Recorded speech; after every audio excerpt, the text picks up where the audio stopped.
Welcome to the Live Your Possible podcast, the show about sparking and discovering endless possibilities where we work, live, and play. A safe place where we can help you peel back the cover to what may be blocking you from being your most authentic and happiest self.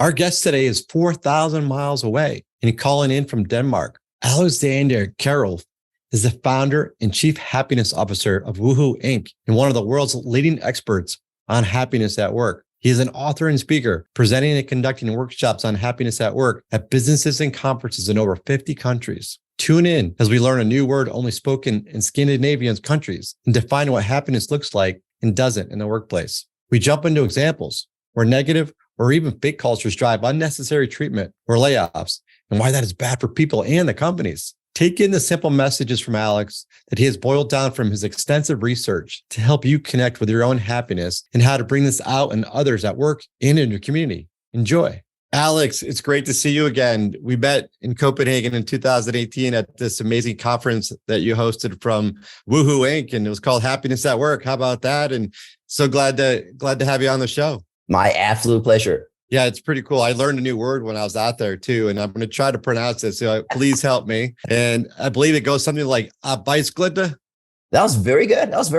I'm impressed. Thank you. How do you say it? And I guess, what does that mean? So I should say that Danish is one of the hardest languages in the world to pronounce. In Danish, it goes Arbejdsglæde. Arbejde in Danish means work, kind of like the German Arbeit. Glæde is happiness, kind of like gladness. So Arbejdsglæde is just happiness at work. And the interesting thing here, it's beyond how difficult it is to pronounce, is that only the Scandinavian languages actually have this word for being happy at work, for loving what you do. And the rest of the world kind of does not. There's no word for that in English or French or Russian or Chinese. Yeah, it's pretty fascinating. Is it explained and enunciated the same way in the different countries? No, we have a little bit Swedish and Norwegian are more logical in their pronunciation. Their languages make more sense than ours does. Ours is just weird. How fun to bring that word out to the world. I know it's one of your goals, and meeting you in Copenhagen, I took that away and I've been practicing ever since. So it took me a while to get that down. I'm still working on it. I got to tighten the language a little bit. It sounds like, good for you to be practicing happiness at work. You're bringing this out to the world. And I'd love to know from, where you're at these days. What are you focused on? What are you seeing? Well, we have to mention the C word. COVID has had a huge effect on a lot of people at work. That's definitely one thing that's going on. We can go into that a little bit, what's going on. The other thing that's going on is the Great Resignation, which I'm incredibly encouraged by. I would love to see way more people quit their jobs. In fact, we're recording this on March 30th, and we have declared March 31st to be International Quit Your Crappy Job Day. And we even created a website called internationalquityourcrappyjobday.com to help more people, make the leap if they have bad jobs. So that's something we're focused on. And then I think something that's really interesting that's going on is looking at all of the tech layoffs in the US and just shaking my head and wondering, what the hell are they thinking? This is never going to work. If you think you can lay off your way to success and profits, you have no idea what you're doing. And of course, the worst example right now is Elon Musk and Twitter. And that's definitely something we're keeping an eye on right now and seeing just how bad those things are going. Yeah. Tell us a little bit more. How does this tie into your point around happiness at work? Well, let's start with Elon Musk, and then I'd love to know a little bit more about the tech companies too. Yeah. So when Elon Musk took over Twitter, the first thing he did was, of course, lay off 50% of the staff. And now it's up to, I think, 75% of the staff that have been let go as he desperately tries to make the company profitable. And of course, as we know from the research, because this has been researched to death, layoffs actually make an organization less profitable. There are so many hidden costs associated with the layoff that they're just not profitable. And especially not when you lay off 75% of the staff. And we can see Twitter is crumbling both as a technology platform, as an and as an organization. And Elon Musk has turned out to be, alienating both the best of his employees and like a good 40% of the advertisers that he relies on for revenue. And this is interesting because right after Elon took over at Twitter, a lot of other and instituted these massive layoffs, a lot of other tech CEOs were like, oh my God, that's the way to do it. I'm going to emulate Elon. I haven't heard from those people lately. Because Twitter is a dumpster fire now, in so many ways. So I think if you wanted to see the silver lining here, I think Twitter will be taught in business schools as a classic example of what happens when you put the wrong person in charge of a big company. And Elon's example will be taught as like a warning story for future generations of leaders. So that's definitely one thing that's going on. And then you see something like Salesforce, which have just had 2 rounds of layoffs, and they're looking at their third. And this is kind of interesting because Mark Benioff, their founder, has sort of sold the Salesforce culture as a family culture, right? What is the Hawaiian word he uses? Is it ohani or something? That sounds close. Yeah. I forget exactly what it is, but you're like, okay, yeah, that's how much. Here's what you say, and here's what you do. And here's how those 2 things are not connected at all. So he's also been revealed as one of the fakers. And then on the other hand, you have the companies that use these tough times, COVID, or, tough times in tech or whatever, use these times to say, you know what, this is when we double down on happiness at work. This is when we double down on our commitment to our employees to preserve their good jobs. And those companies are really interesting to follow. My favorite example is a tech company that I work with in Serbia called Vega IT. They're amazing. They've grown from like 0 to 500 employees. They're on their way to like thousands of employees. And when COVID hit and they lost huge amounts of revenue from their clients, they're like, we're not laying off a single solitary person, which of course turned out to be the right decision, because now the customers are back and the company's growing again. If they lost 20% of their staff, then they would miss them now. And also it would have hurt their culture, which is very much people first and all about happiness at work.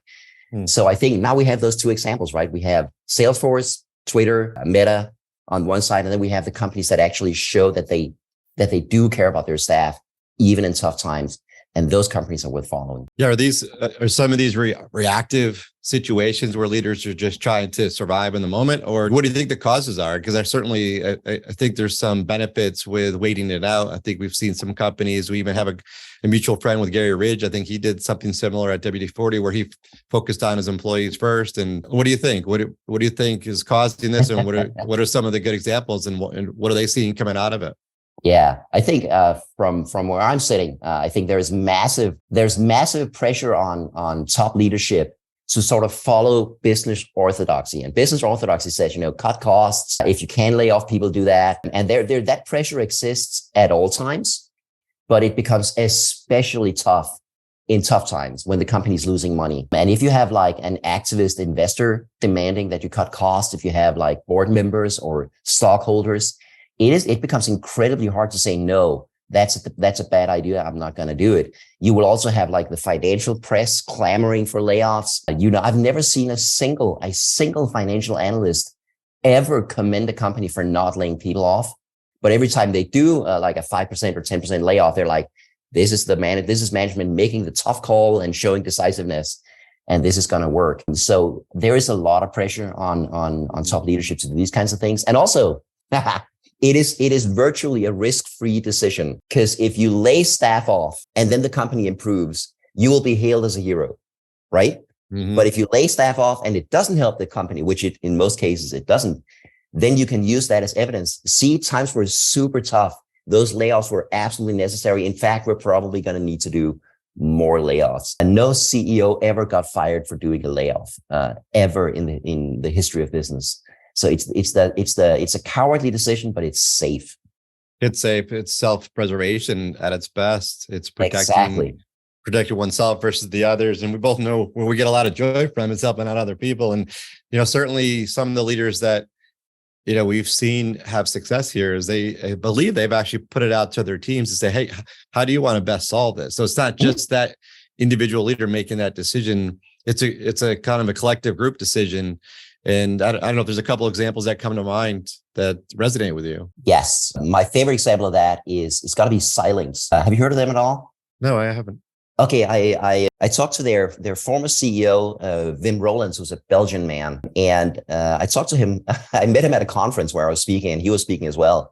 And he started this was in 2009, just when the global financial crisis had like hit in seriously. And he started his talk with, Yeah, I know we have a financial crisis, but this is like my 8th recession. I'm not worried. Nice. And then, yeah, exactly. And then he talked about his time at Xilinx, which is a tech company in Silicon Valley. And they were really hard hit by the 2001 dot-com crash. And what he did was that he decided not to lay off a single person. So they instituted voluntary pay cuts for everybody. They did like voluntary, you could take an educational leave of absence. You could take, you could work on internal projects instead of working on client projects. They went to their employees and say, what are your ideas for handling this situation? And the cool thing is that every single one of their employees, decided to take the voluntary pay cut, which by the way was graded. So the lowest paid employees, the factory workers, had no pay cut. And then the more money you made, the bigger a percentage of your salary was cut. And the results were that they came out of this with, an increased market share, with an increased level of happiness at work, increased trust between employees and management. And they were able to hold on to that increased, like a 15-point increased market share. And they were able to hold on to that after the market recovered. And they could recover faster than all of the other tech companies that had laid off like 10, 15, 20% of their staff. So that's and involving employees directly in solving this problem instead of saying, yeah, we're just going to let 10% of you go. Yeah, I think that was amazing and amazing. And there are so many examples of that. We just don't hear about them because they don't fit into the traditional thinking.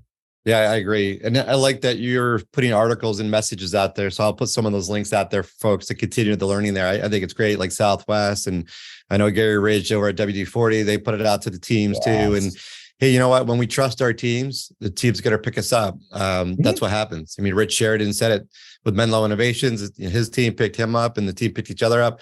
That's what we do when we actually have cultures that are thinking about joy at work, where we have trust. And there's another software company that went through a layoff, and they actually deployed a whole new strategy. It's called Love as a Business Strategy. And they actually have a whole program on that, and they have a book on it. And guess what? They're in tech too. And I appreciate where you're coming from, Alex. I mean, you have a background in technology and IT, and this isn't foreign to you. You're right in the middle of it. You've been involved. You're aware of it. You work with people all around the world, which is fabulous.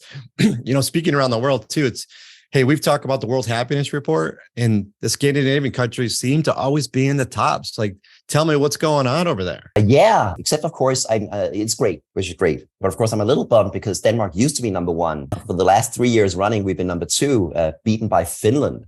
Yeah, I didn't want to say that. I was trying to be, nice. This is not okay. Not okay. No, seriously, it's great. And I think what's working really well in the Scandinavian countries is that we have this basic level of societal welfare. So we take really good care of people. And what's kind of interesting is that if you look at happiness by income in the Scandinavian countries compared to the US, you will see that the richest Scandinavians and the richest Americans have about the same level of happiness. But in the US, it drops off really quickly, because if you're in the US, if you're not poor, if you're lower middle class or worse off, you face a lot of challenges. I saw a study that said that 60% of Americans live paycheck to paycheck. You're like if you get fired, you're 1 month away from maybe losing your home, right? Whereas in the Scandinavian countries, there's I think the lowest quintile by income in the Scandinavian countries are a little less happy than the rest. But otherwise, people are, regardless of how rich you are in the Scandinavian countries, you can live a happy, fulfilling, and safe life. You don't have to worry about, healthcare costs, hospital costs, education costs, because all of that is covered by our taxes. That's one thing that works really well in the Scandinavian countries. And the other thing that works really well is that we have a very, very high level of trust. And that goes both between people and then between people and various institutions. So if you ask the average Dane, do you trust in the government? Do you trust in the police? Do you trust in the court system? The answer is overwhelmingly going to be yes, because we have a really well functioning, society overall. It's safe. It works. It takes care of you. And I think that's the main part of I can tell you, it's not the weather. It's raining right now, and it's not the taxes, because those are really high. Yeah. But absolutely worth every penny, in my opinion. Yeah, that's fair. So when you ask the researchers, those are some of the main things they point at. Yeah, that's fair. And you're in Denmark, correct, today, right? Yeah, it's in Copenhagen. I was there visiting when we met. You jumping around stage and around the whole facility for the 2 days. which is fabulous. And your energy is unbelievable and Thank you. contagious and infectious, all the amazing things you are. And here's the thing is that I also recall just the interactions with excuse me, I'm going to say that again. I always find what was amazing is the interactions with people in Copenhagen and yourself and others. And I remember, I think it was Mikkel said something, there's no a-holes in this place. And what I recognized is when I was at the conference, oh my God, everybody was pretty amazing. People wanted good in the world. People actually shared love, shared hope, shared happiness. And there was that bond. And I felt like I kind of understood the Danish way a little bit, all the bicycles flying by, and it felt like there was a different level of respect. It didn't matter where you came from, didn't matter what you look like, it didn't matter what job you had or how rich or how wealthy you might be. Because I feel like it's an underpinning component of our joy in society is, do we treat each other respectfully, and do we actually understand that we all contribute in a meaningful way in the world? I agree completely. And that is definitely a thing in Scandinavia in general, in the Nordic countries, is that we have a more egalitarian approach. You will not impress a lot of people in Scandinavia by being a billionaire. People will be like, it's cool, I guess, it's nice. But if on the other hand, you're a billionaire and you're also a workaholic and on your third divorce and, and your second heart attack,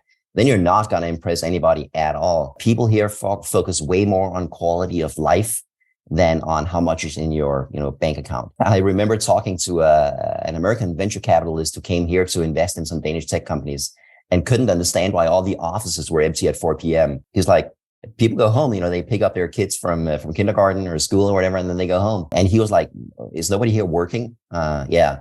So there is definitely a different focus here. And for the average person in Scandinavia, a successful life is not the one where you have the flashiest car or the biggest house or the most money.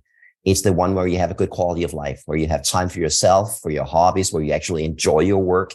You have time for your family, you have time for your kids. You can actually see them grow up. I read an interview with a Danish CEO who refuses to work more than 40 hours a week. And he's built a big successful business on 40 hours, on a 40-hour work week, because that's considered a success story here. And the whole, Elon Musk, who's clearly not happy and who brags about his 120-hour work weeks and brags about sleeping in the office at the Twitter HQ, and who's clearly unwell and unhealthy physically as well. Nobody here would look at him and go, wow, I want to be like Elon. Nobody. No. Yeah, I would say that here too. Here's the thing, is like, why are we giving up 80 hours of our life to something we're not even happy at? Maybe we love it. Maybe Elon loves what he's doing, and give him that. At the same time, as a leader, we got to walk the talk. If we want the best for our people, we want people to go home to their families and enjoy a quality life. That is something that is not as well received here in the States, as you know. And it's hard because I've been struggling with this probably over my whole career, where I started my career having to get 90 hours in a week. And at one point I said, anytime after 5 is my time, it's my family time. And if I take away from that, I'm taking away from my family. And it's made me think about my quality of life during the work. Like, I really need to enjoy the work and the people I'm working with, making a meaningful impact, all of the things that are important to some of your teachings in your book and what I heard you say on stage. And so I've actually employed that in the way I live and work, and I am a lot happier. I'm still working at it. It's one of those things. I'll have the computer on at 10 o'clock at night, getting ready for a podcast like last night, but I'm having fun doing that. Yes. I think first of all, that's amazing. I wish way more people thought like you do. And secondly, don't you also find that this approach actually makes you better at what you do? Yes. Wow. I actually feel like I am more myself, my authentic self. I feel like I don't have to come in as the finance person, kind of being all serious about the numbers.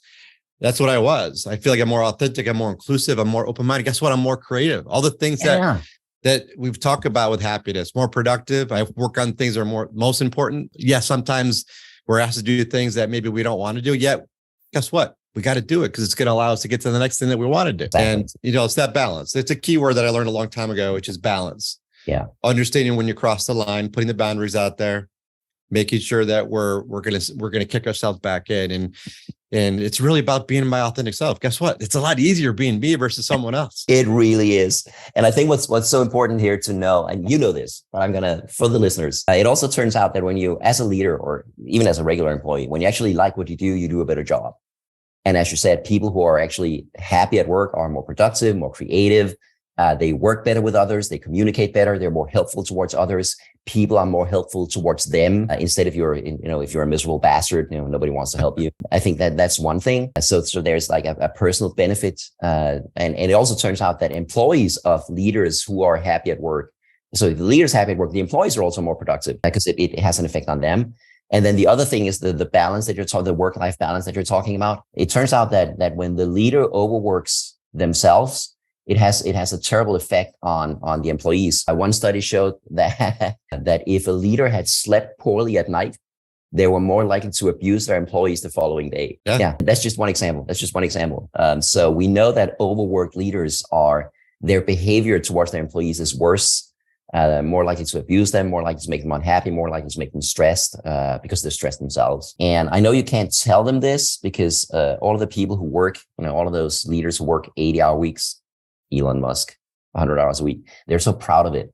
Yeah. And we know from research that they actually overestimate their own productivity, which is really interesting. And then, of course, they demand the same of their employees, which is super dumb because people actually get less work done in 80-hour weeks than they do in 40. It's not just that your productivity is lower, which I think most people get. It's your total output that is lower. We have known this since the first systematic productivity studies that were conducted during World War I in British ammunition factories. In 1917, they found out that if you increase the working hours for this team that are making bombs, they actually produce fewer bombs. Wow. And that is super interesting. That's super interesting. Yeah. And also just one more stat that I find amazing was that the managers who overwork want their employees to do the same, but they can actually not tell the difference between an employee who works 80 hours a week and an employee who just fakes working 80 hours a week. Yeah, because people are just saying, "Hey, I worked 80 hours." Yeah, exactly. Or you can send up your email programs to send emails at night, even if you're not there, to make it look like you're working really late, and your boss can't tell. They can't tell the difference between someone who's actually working 8 hours a week and somebody who's just pretending to. So this whole area is just rife with misunderstandings and beliefs that are actively damaging both to people and to the productivity of the company. So that's definitely one area where we need to, break out of that belief. Yeah, I agree.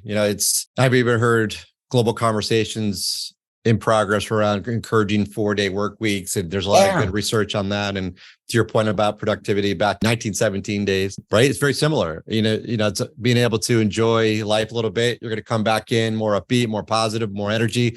And there's some studies I've seen too here in the States where, when companies are focusing on employee experience, they're like 4 times more profitable. Mm-hmm. How about that? And the companies that focus a little bit more on happier, at least recognize that happier employers do better work, they're 20% more productive. I mean, it makes sense. You go into a hospital or you're on a call with a customer complaint, you want to talk to the unhappy person. I know we always joke about that, right? Exactly. It's just common sense. It really is common sense. But I forget to say that somebody said there's nothing as uncommon as common sense. Even Mark Twain or somebody. We're too busy. We're too busy. That's what it feels like. We're too busy to slow down and pause and actually reflect on what's really happening and to see what's there. Because when we do that, we actually can see what's in front of us. Yeah, and also I think there's a little bit of sunk cost fallacy here because a lot of the business leaders driving like the old school thinking, they have spent so much time and energy on that approach. So to suddenly turn around and say, hey, wait a minute, maybe I could actually have achieved even better results if I had worked 40 hours a week and actually saw my kids growing up. Yeah, that would be a major admission of defeat for a lot of these people. They would not. And their entire ego is tied up in this approach, right? Yeah. Jack Ma and the 996. Do you hear about him? Yes. Yeah. So Jack Ma, the Chinese tech billionaire, was promoting the 996 principle. He says the only way to be successful is to work from 9 to 9, 6 days a week. That's a 72-hour work week. Yeah. How even, right? How even? Yeah. And then to kind of make it mandatory is really difficult, right? To put this on anybody, even putting the requirements on people to work the hours, or the other side of it is I don't think we're asking people or forcing people to be happy either.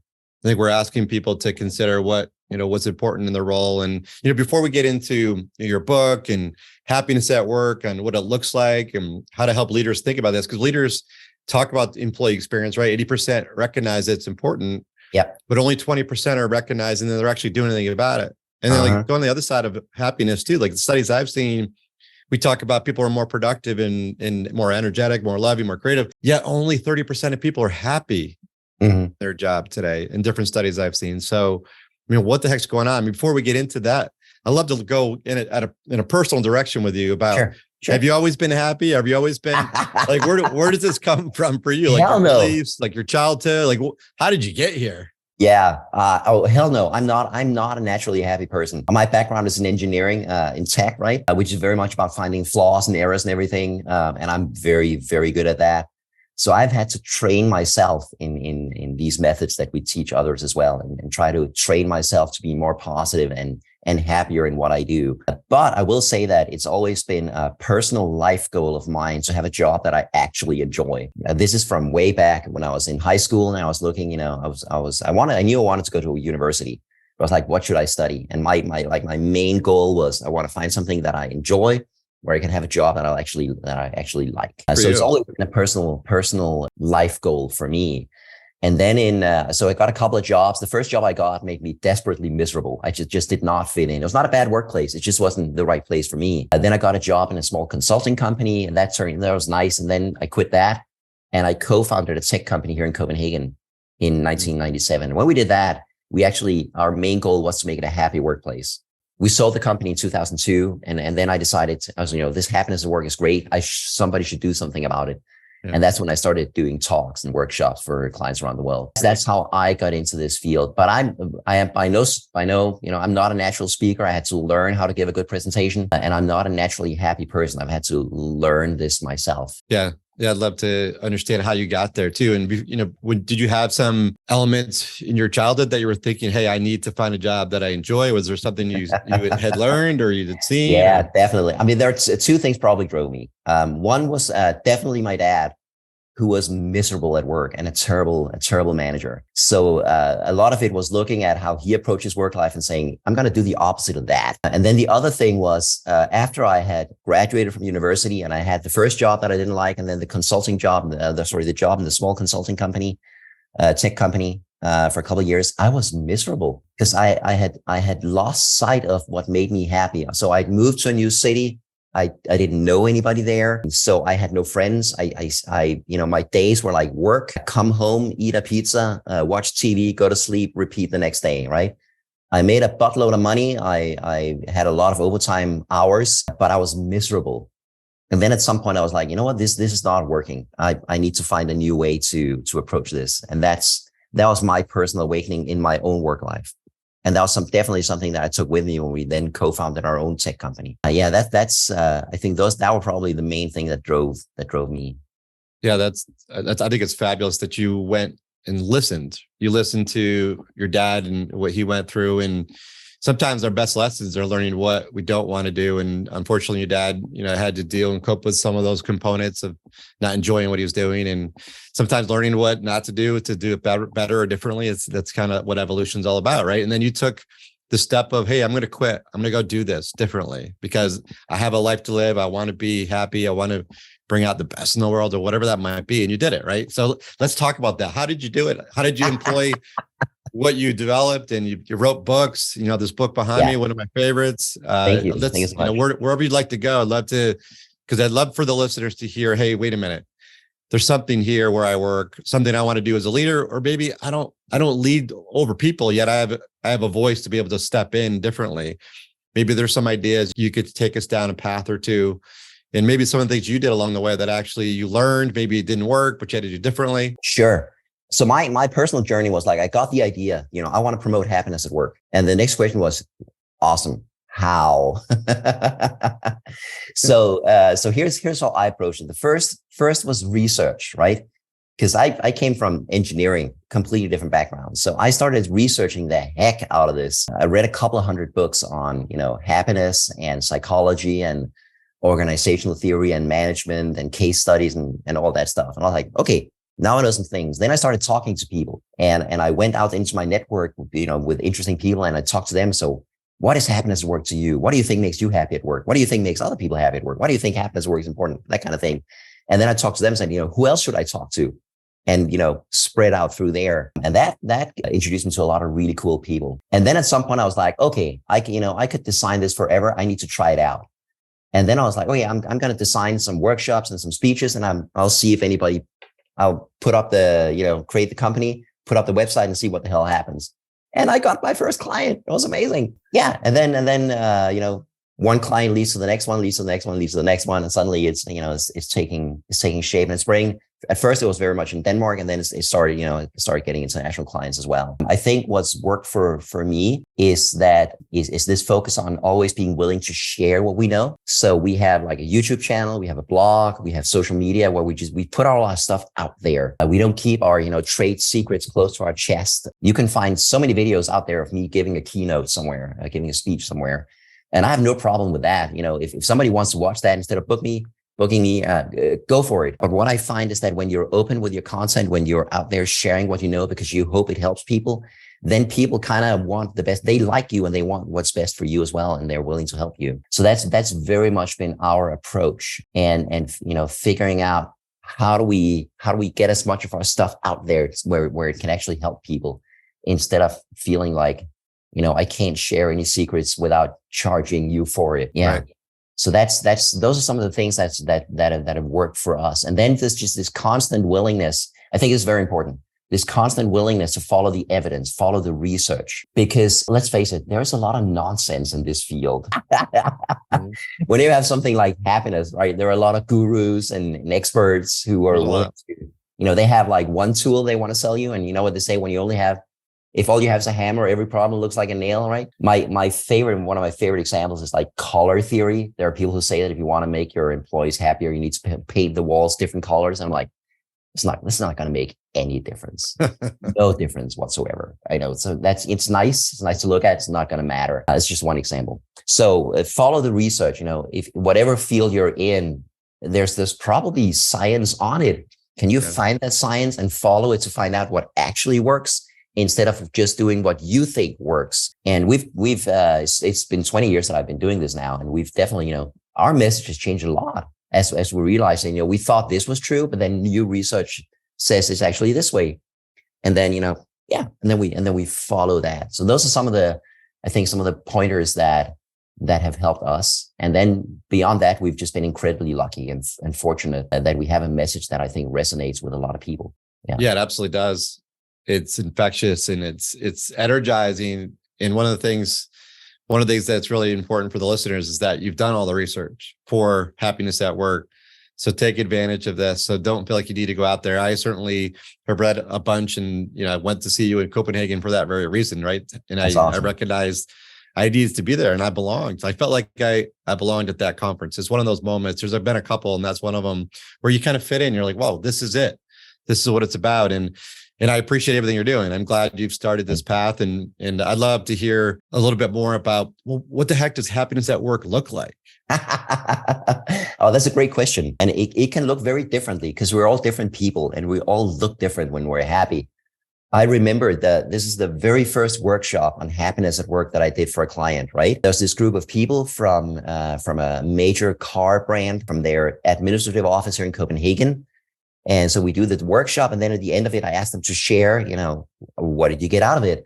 And then this gentleman, this very distinguished gentleman in a suit and tie, gray hair, glasses, stands up and says, addresses his coworker and says, I just want you all to know that I'm not as unhappy as I look. And he was like very serious, stone face. And that's how he looked when he was happy, right? So I think it's very important to recognize that happiness at work, doesn't have to be running around with your arms out going, wow, isn't this amazing? You can, if you're an introvert or if you're a different kind of person, you can sit very quiet at your desk, meticulously doing your job and feeling amazing about it. So I think it's important to recognize this very basic fact that people are different and we look different when we're happy. Now, should we talk a little bit about how we define happiness at work? Yeah, that'd be great. Yeah. So, because this is going to be the same for everybody. And for us, there are many great definitions. So I'm going to give you ours, which is that for us, it's emotional. It's about your emotional state in the workplace, or, what emotions does work cause in you? And for some people, the question is, does work cause mostly positive emotions, like, you're curious and interested in what you do and learning new things. Maybe you're proud of the work you do because you do a really good job. Maybe you feel accepted and appreciated in the workplace because you work with great people. Maybe you feel like you're contributing, you're proud because your work is making a positive difference for somebody. So you have all of these positive emotions you can experience in the workplace, right? Or maybe you have a lot of negative emotions. Maybe you feel super stressed because you're always behind because your workload is too high. Maybe you feel super embarrassed because your boss is always yelling at you because you're not doing a good enough job. Maybe you're close to burnout because you're not being treated well. Maybe you feel, neglected and overlooked in the workplace because nobody talks to you. So for us, the question is, does work cause mostly positive emotions or mostly negative emotions in you? And there's no job is perfect, right?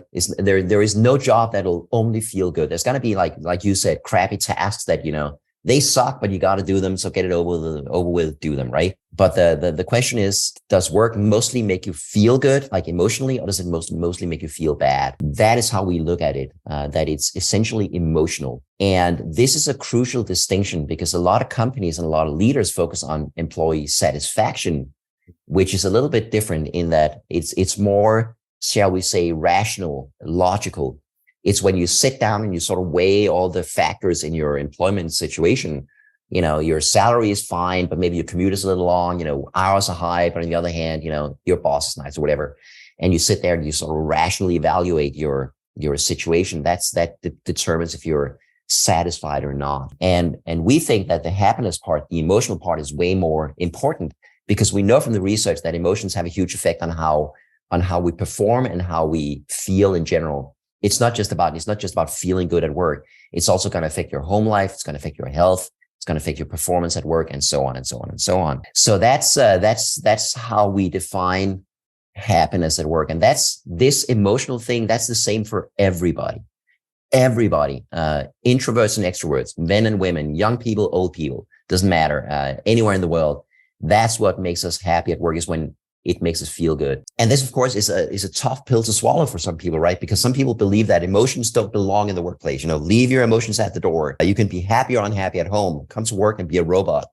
And of course, that's just not how we human beings work. Emotions are an integral part of who we are, and we take them with us everywhere. We can't not. And then, of course, just to add on to that, the question then becomes, what is it that makes us happy at work? What is it that causes positive emotions in the workplace? And this is where a lot of companies get it wrong, because they're focusing on the satisfaction part. So when they want their employees to be more satisfied, they try with perks, right? Here's a pizza party. Here's a massage. You can go to this room and get a massage. Here's spin class in the office, or here's free smoothies or free coffee or whatever. None of those things work. It's been proven again and again. Those do not make us happy at work.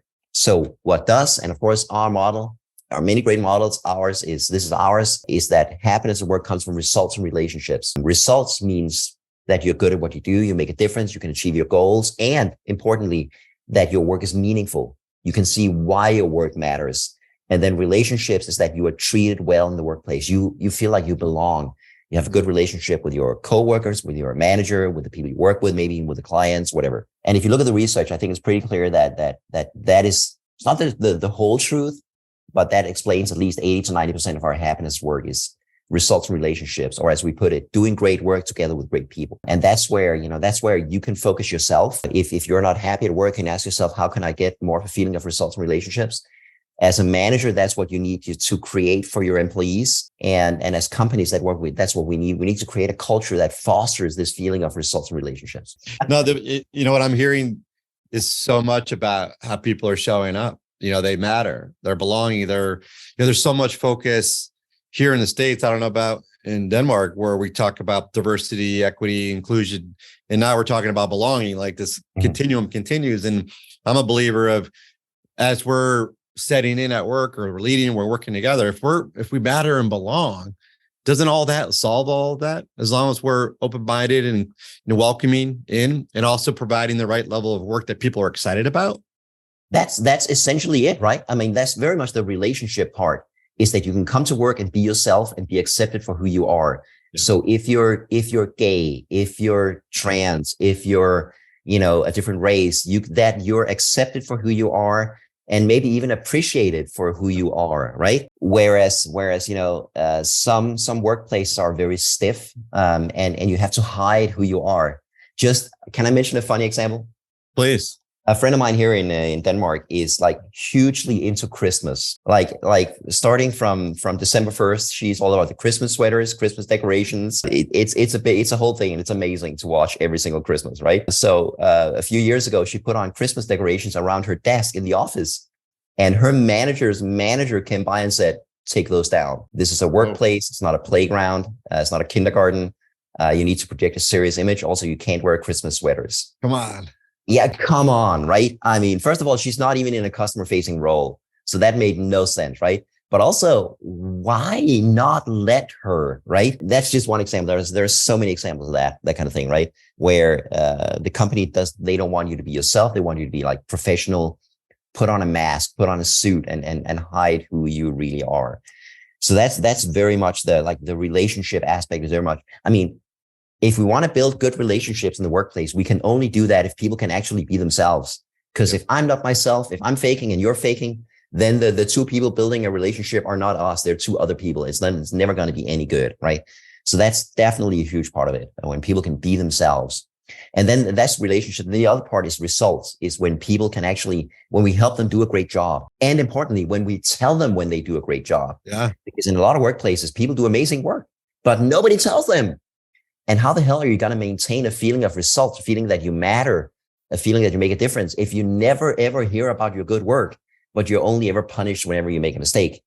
And that is the sad reality in a lot of workplaces. Yeah.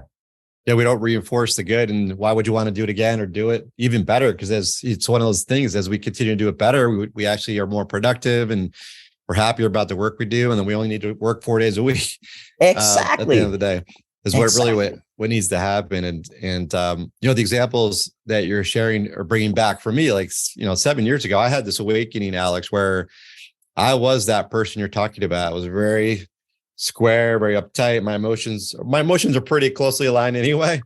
Yet, there's no crying at work, right? No crying in baseball. We say over here in the States. And when I had this awakening, I recognized I wasn't bringing in differences. I wasn't bringing in joy at work. And when I started to actually reach back out and embrace who I really am, my authentic self, to your point, that's what allowed me to connect with differences. It allowed me to connect with love in a different way. It allowed me to cry at work. It allowed me to accept people crying at work. It allowed me to accept all emotions that come with all of that. And guess what happened? Our results went through the roof.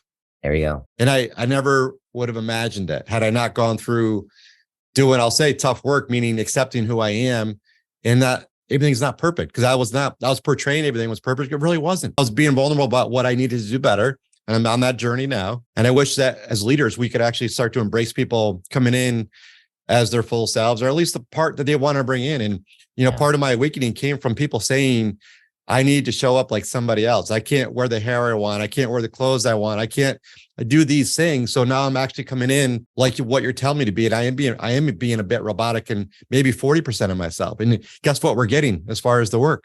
Mm-hmm. Yeah, I agree. First of all, fantastic that you did that. I think that's amazing. And I wish more people would do that kind of thing. And there is so much value in that. But beyond that, I think it's just like basic humanity to accept people as they are. And again, one of my favorite examples of that is Zappos in Vegas, where they prefer people who are a little weird, who are a little different. I've been there 5 times, and walking around the office is just amazing. And you see so many piercings, tattoos, tie-dye t-shirts, just weird office decorations, because they're being different from everybody else is a good thing. Because if we're all the same, then we all bring the same, and we lose out on some perspectives. So yeah, I could not agree more. And a huge part of happiness at work is just being able to be who the hell you are anyway. Yeah, we lose that out on discoveries and the beauty that people bring, or the ideas, because there's so much potential. We all talk about we want to tap into people's potential. Well, we got to allow people to be their weird self, their unique self. Guess what? We're all weird. We're all unique. That's the new normal. Yeah, exactly. And weird is good. The Hunter S. Thompson quote that goes, "Oh yeah, when the going gets weird, the weird turn pro." Love it. Hey, a couple other questions for you. For a leader out there, where do I start? You start with yourself, like you did. like basically like you did, right? Which I think is amazing. Because if you're not, as a leader, if you're not happy at work yourself, there's no way your employees are ever going to be happy at work, because emotions are contagious. We know that from a ton of research. And the boss's emotions are the most contagious, because when you're in a position of authority, people look to you. And, I can't tell you how many times I've heard, employees say that, when our boss comes to work in the morning, we look at them and we're like, we can see if this is going to be a good day or a bad day. And if they have that expression on their face, like something's wrong, everybody just ducks down behind their computer and tries not to be noticed. So start with yourself. Figure out, if like you did, if something's not working for you in your own work life, fix it and see if you can get to the point where you're enjoying what you do. And then from there, once you're on that path, spread it to your employees and make sure that they have that feeling of results and relationships. For me, it's very much about, it's not about like an annual pizza party. Yeah. And from the US shared an email from her daughter. Her daughter has a job somewhere, and the daughter said, "We got pizza partied." That's and it. What you meant by that was they'd been working really hard. Yeah. And what management did was like throw 3 pizzas on a table and be like, "Aren't you happy now? Don't you feel appreciated?" And somehow it's so weird, they did not. I have a funny story related to that. Working at an insurance company, people would say, "Oh my God, we got another sheet cake." Yeah. You got sheet cake. Yeah, exactly. With a different message. It's just, it's not really connecting, and we can't eat our way. I mean, happiness as it relates to eating and consuming things is fine and fun, yet it's not sustainable. It's not transcendent. The things we're talking about are transcendent, about relationships, like you said, and the results about helping people do good work, do their best work as a leader, or ourselves stepping in to do meaningful work. I can promise you, and you've seen it with all of your clients and some of the people I'm working with, it makes a big difference. Results follow. If you put focus on people, you have faith, results will follow. I mean, people struggle and will say to me, "Well, Darren, how do you measure it?" So my other question for you, Alex, is how I know you're involved with heart count and some other things, and you do a lot of work. How do you measure things? What's a good, meaningful way to start and then to think about later? Yeah, well, I can tell you how not to measure it. And I don't the annual job satisfaction survey, I think they suck for many reasons. But, I've seen they have like 50 or 75 questions often. It's people are like, nobody wants to fill them out. So you get garbage data anyway. And then, the company doesn't really follow up on them. It takes forever. HR has to keep sending out reminder emails. Please fill out the survey. Please fill out the survey. Nobody does. And also it's once a year. I mean, and also, when you get the data, they're already 3 months old, right? Mm-hmm. So how's that relevant? If somebody's unhappy now, you need to figure that out now. You have to do something right away, and sometimes exactly not the data, you don't do anything anyway. Exactly. So I've worked with so many clients who did the annual pulse survey or job satisfaction survey or whatever, and it doesn't work. So I was like, how do we do the opposite? So we created something called heart count, which is being used by a lot of clients now, which instead of measuring happiness at work with 75 questions once a year, we measured with 3 questions once a week. Oh, I love that. Super simple process. Every Friday, all the employees get an email or a text or a Slack message or whatever they decide to use with 3 questions. And you don't need to log in or anything. You can reply to the questions directly in the email. It's super simple. It takes like 15 seconds for your employee. And that'll give management, first of all, it'll give management like weekly data on how people are doing. And it also, by the way, the information goes directly back to the employees. So you can actually week by week see how your team is doing. It's not like HR has to filter the data first and you get it in 3 months. You get it right away. Monday morning, you can see how how your team is doing. You can't see individual data, but you can see how your team is doing, and if there's a rise or drop in happiness. So the cool thing about this is that you get weekly data. It's not a drag on employees. It's like 15 seconds and they're done. By the way, also cool thing, when you fill out the survey, you can also take the opportunity to praise a coworker. So you can type in the name of somebody. You can type why you want to give them positive feedback. And if you do that, then a message goes to them and their boss saying this person got positive feedback for this, which is a great way to promote positive feedback in the organization. So it works so much better than the other approach. It gives the company like data they can use and act on, and it gives them data that's relevant right here and now. And then what makes our system different from basically all the other systems out there is that a few trusted individuals inside the organization can actually see individual replies. So this might be like the HR director and one or two other people. Of course, employees know this. And so that means that they can actually, and they'll get a warning, like this person used to be happy and now they're miserable. They will get like a notification, and then they can act and go to that person and say, hey, we're sorry to hear you're unhappy at work. How can we help? Yeah. And it's worked. I talked to the HR manager of a tech company in Poland who are using it. And she said that it had been a lifesaver for her, especially during COVID, because she used to be able to walk around the office and see how people were doing. And now everybody's working from home.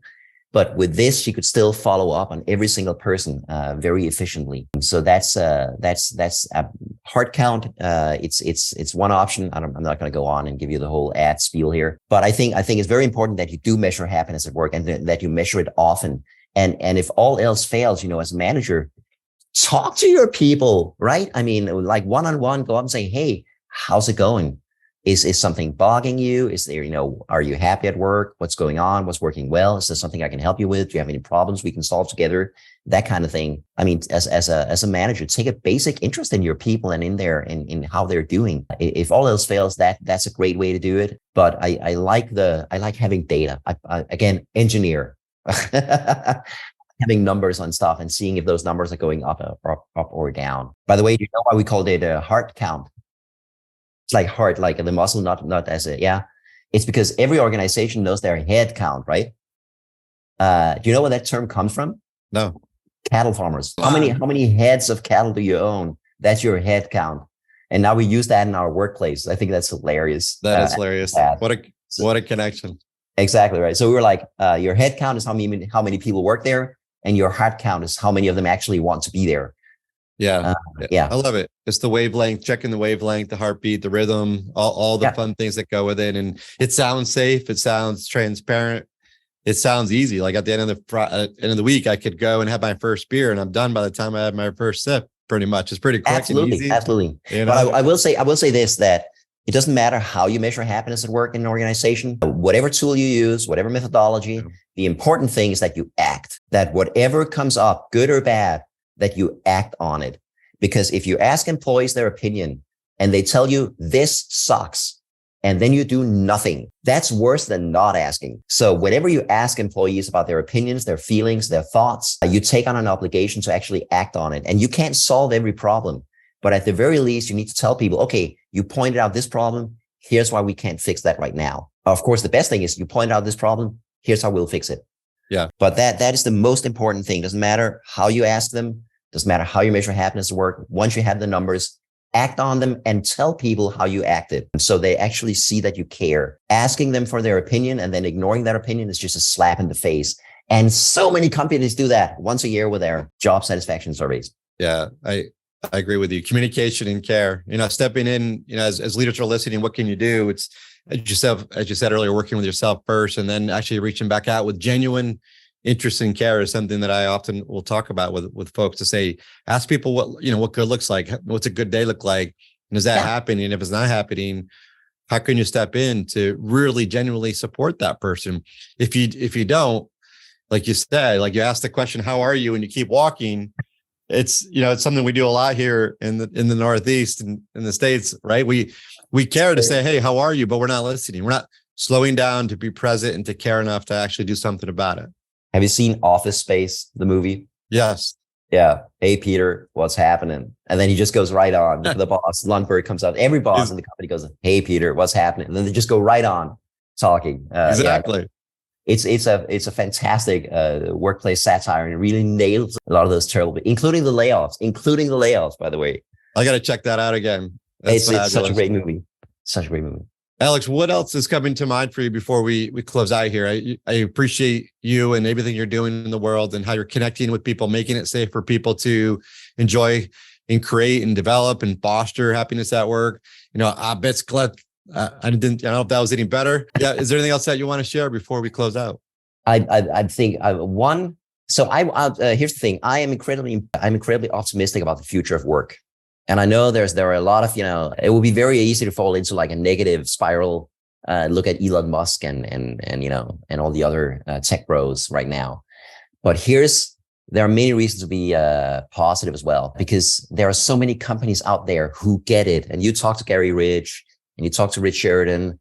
There's Vega IT in Serbia. There's Zappos. There's so many other great organizations. We often don't hear about them because those stories don't get told, right? That's one thing. So there's so much positive stuff going on, and I do think the world of work is getting better overall. I mean, I would definitely rather work in a typical workplace today than in a typical workplace like 50 years ago. Things are definitely getting better. There's still a lot of work to do, but things are improving. That's one thing. The other thing that makes me hopeful and optimistic for the future is the young people, because young people are freaking amazing, and they are way less accepting of bad workplaces and bad jobs and bad managers than previous generations were. The boomers, they're gone. Like they're basically retired already, and they made it into positions of power, and they like the view from the top. They're like perpetuating a lot of these bad behaviors. The Generation Xers, of which I am one, showed some promise, but then a lot of them got broken when they went into the workplace, and a lot of them bought into the whole overwork, work hard, slave, save, retire kind of model. But the millennials, to some degree, and then the younger generation, the Z and the Alphas and whatever, they're trying to find names for the new generations now. They're freaking amazing. They want meaningful work. They want reasonable working hours. They want to be treated well in the workplace. They're not afraid to quit if they're in a bad job. They're out of there. They're not afraid to discuss salaries if they and compare with their peers and see if they're getting a fair shake. And I think that is amazing and really gives me hope for the future, because the way that companies have gotten away with treating previous generations, it's not going to work anymore. It's not going to work anymore. They're going to have to get your act together and actually treat your people well. And of course, a lot of workplaces are like, they look at that and they ask, why are young people so spoiled? But they're just asking for like humane treatment. Yeah, there are some young new employees at Goldman Sachs last year, I think it was last year, who put together a slide deck asking if it would be okay if they reduce their working hours to 80 hours a week. Oh my God. That's insane. Right. So I think that's amazing. And companies better get their act together and figure out how to engage these young people at work, because they're amazing. They're smart. And and the whole diversity thing that you mentioned, they just get they were born and raised on that. They just get that inherently. So I think that put together with the Great Resignation, it has been forcing companies to look at how they treat their employees. And I think that's amazing. So overall, work is getting better. Workplaces as a whole are getting better. And we need to remember that, because otherwise it's easy to only see the bad examples, because they get told all the time, the worst managers, the worst companies, the worst workplaces. But there are so many great workplaces out there as well. And my message to anyone listening to this is, like, if you hate your job, I bet you there's a better workplaces out there where, the coworkers are nice and the managers are not jerks, and where they treat you well and they don't try to work you to death. And maybe instead of, enduring where you are forever, maybe there's, go find a better job. Go look at internationalquityourcrappyjobdate.com. There we go. Yeah, exactly. Yeah. Don't settle. Don't suffer.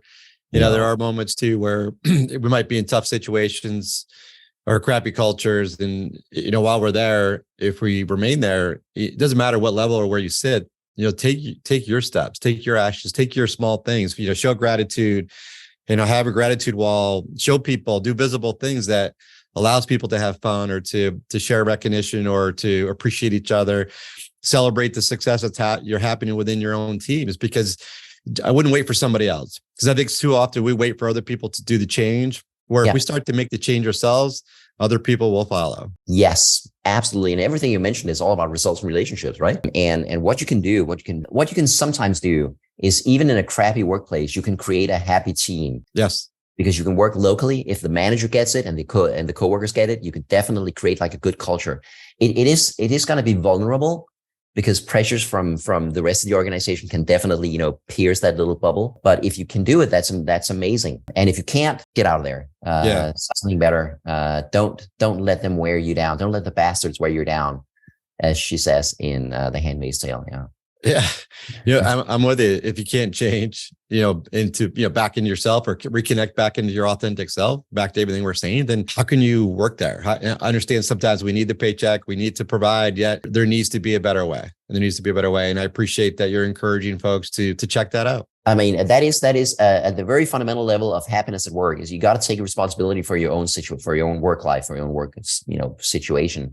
And occasionally that is going to mean having to walk away from a job that is just not working out for you for whatever reason. Just staying there forever and not utilizing that option when you have it. That's just the fear talking, I think. Yes. And yeah, I've talked to so many people who have quit their jobs and very few people regret it. And most of the people I've talked to say, I quit my job and I only wish I'd done it sooner. Yeah, I've heard that quite a bit. And I've been part of one of these American layoffs, and it's never fun or easy. Yet, I use it as an opportunity to finish my book and to start this fun work doing this podcast, and also to combine happiness and inclusion at the workplace to help really spark more possibilities for everybody. So taking the good out of some of the tough times is what we need to do, or in the chaos or crisis. And I think amazing things can happen. Yeah, exactly. So the other thing is, hey, are there more chief happiness officers out there, or is that slowed down? There are so many. We currently have partners in like 30 countries. Oh, good. Yeah, we have at woohoounlimited.com. You can read about our partnership program. And if you want to be somebody out there who wants to be a chief happiness officer, we do have a training. We have in-person training and online trainings. You can join and become part of the network. And like you're saying, become part of a tribe who believes the same things you do. And also get access to all of our tools and methods that you can apply in your own work. Yeah, I would check it out, everybody, because the research has been done. These are incredible people. The results will follow, focusing on yourself and the people, bringing a little bit more joy in the world. Trust me, it'll bring a little bit more love and connection. I mean, that's what we all could use right now. And Alex, I admire you and what you're doing and your team. Thanks. And I applaud you. I'm honored to know you and to call you a friend. And I hope to see you out in Copenhagen, maybe at a future conference. That would be amazing. That would be. I appreciate your time today. You're the best. My absolute pleasure, and right back at you. Thank you. Alex, this super fun, edgy, weird, and impactful guy and leader. I mean, come on now. We just admitted we are all unique and weird in a loving way. When we embrace our uniqueness, we accept others' differences and the beauty they bring into the world. We chatted about the importance of this to exist for people to feel they matter, belong, and are doing meaningful things. Happiness at work allows people to feel safe and bring their full or most of themselves into work, where relationships and results will blossom. A few takeaways to consider that resonated with me during the chat are as follows.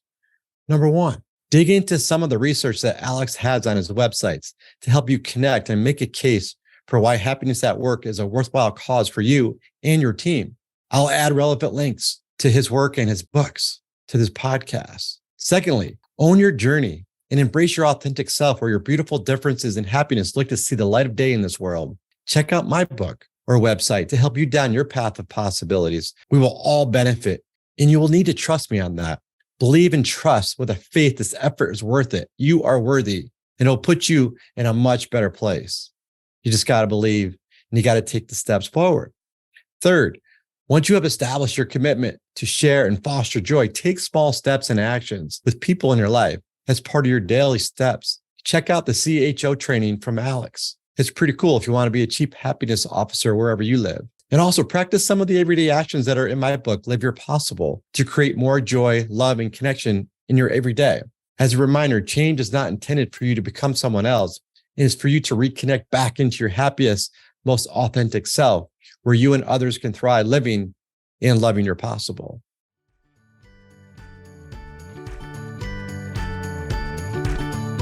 That's all for today's episode. If you liked the show, please don't forget to like, share, and subscribe so you don't miss the next one. Live Your Possible dares to unlock your fullest potential and become an avenue for others to do the same. Join the community by visiting ignitehappy.com. It's time to discover endless possibilities with equal opportunity for all. See you again next week for more insights on how you can live your possible.